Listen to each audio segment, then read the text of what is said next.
Several people have asked me to do a video about TT Boy and if I'd ever worked with him. Well, yes, I have. I only worked with him once, although there might be more than one movie out there with him and me working together. And that's just because they do what they call compilation films.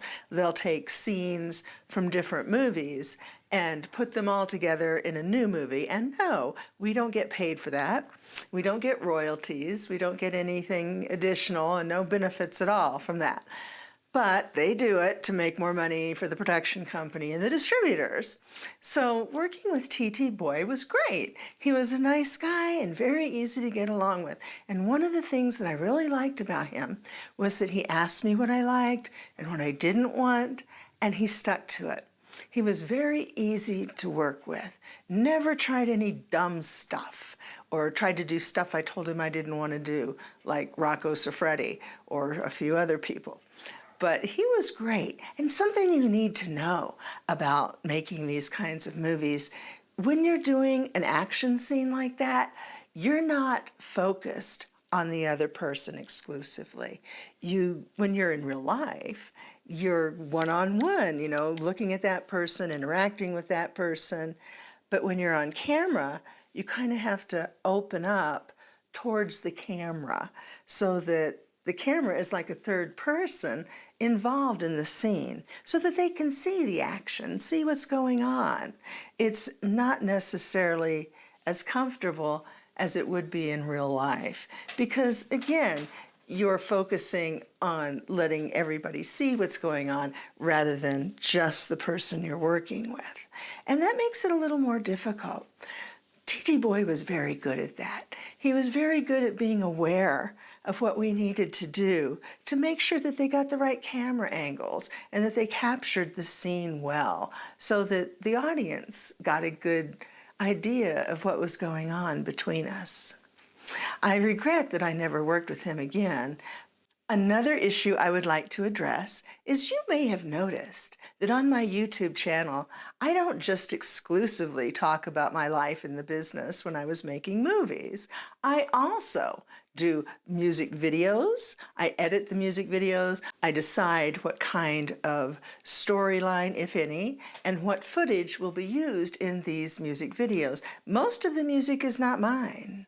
It's music by other artists, although I do have 2 albums out. And another thing that I do have on this channel is a lot of the Native American teachings, particularly the medicine wheel teachings.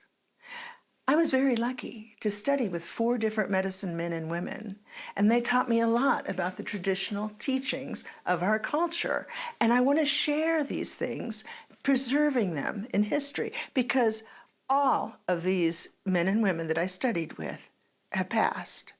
So when I pass, I don't want this information to die with me, because it's this information that helped me get through life. It helped me get through rough spots, abusive situations, depression, frustration, anger, grief, all of those emotions. And I wouldn't be here today able to do these things if it hadn't been for those teachings. Now, some people seem to think that these medicine wheel teachings that I'm sharing are my way of saying, I should be excused from having done these movies. I had bad parents, or I went through this terrible situation. Nothing could be further from the truth. That's ridiculous. I don't feel any guilt, blame, or shame for what I did. And apparently these people think I should. I'm sorry to disappoint you, but I don't. If I felt guilt, blame, or shame, I would be on one of the medicine triangles I'm talking about, which is one that you should not be on. And I have nothing to be guilty or feel shameful about. Human sexuality is a normal function of life, just like eating, sleeping, and breathing. It's the Judeo-Christian religions from the Middle East who have made us feel that sex is sinful. I do not believe that. I was not raised to believe that. I was raised by my Native American grandmother. And I know that sounds cliche because a lot of people who are not Native American, pretendians, come around and say, oh, I had a Cherokee grandmother. She was a Cherokee princess. Well, first of all, there's no such thing as a Native American princess, Cherokee or otherwise.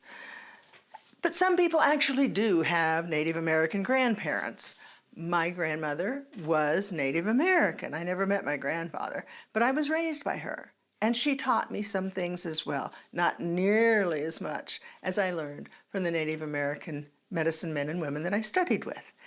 If I had not made those movies with T.T. Boy and other people, I would not have been on the road traveling, doing personal appearances in different places all across the world. I went to Australia, New Zealand, Italy, Guam, Hawaii, Canada. I went everywhere, all because I made those movies. So I got to see the world, and I took my children with me. And in so doing, I was able to take some time off while I was away from home in Arizona and Minnesota and so forth, and Hawaii, and study with wise elders who were on the reservations and who lived there. I would never have been able to visit those places if I weren't in that business and if I were not on the road doing personal appearances. So it's the ability to travel and meet these people was given to me simply because I made those movies. Why would I be embarrassed or ashamed of that? It's ridiculous. So when I share a medicine wheel teaching with you, it's not because I'm trying to absolve myself of my decisions. No, I own my decisions 100%. And I have no guilt, blame, or shame about any of them when it comes to making these movies. I did what I was comfortable with. I did not do scenes I was not comfortable with. And that's quite a lot of stuff when you look at what's going on today. I left that business in 1990. None of us, I don't care who you are, none of you are the same person you were in 1990. I had fun back then. I was a different person back then, and I was exploring my own human attributes. I have to be careful what I say because YouTube does censor us. It censors me, it censors your comments, and it censors other producers and directors and people who make videos. So we have to be careful and dance around things here. Like I said, this guilt and shame about human sexuality basically comes from religions that were founded in the Middle East. I do not practice a religion from the Middle East. I am a Native American traditionalist. Which brings me to another subject. A lot of people have noticed that I mentioned in one of my videos that there was a medicine man on the set. He was there with his wife. He was there because he was invited by me.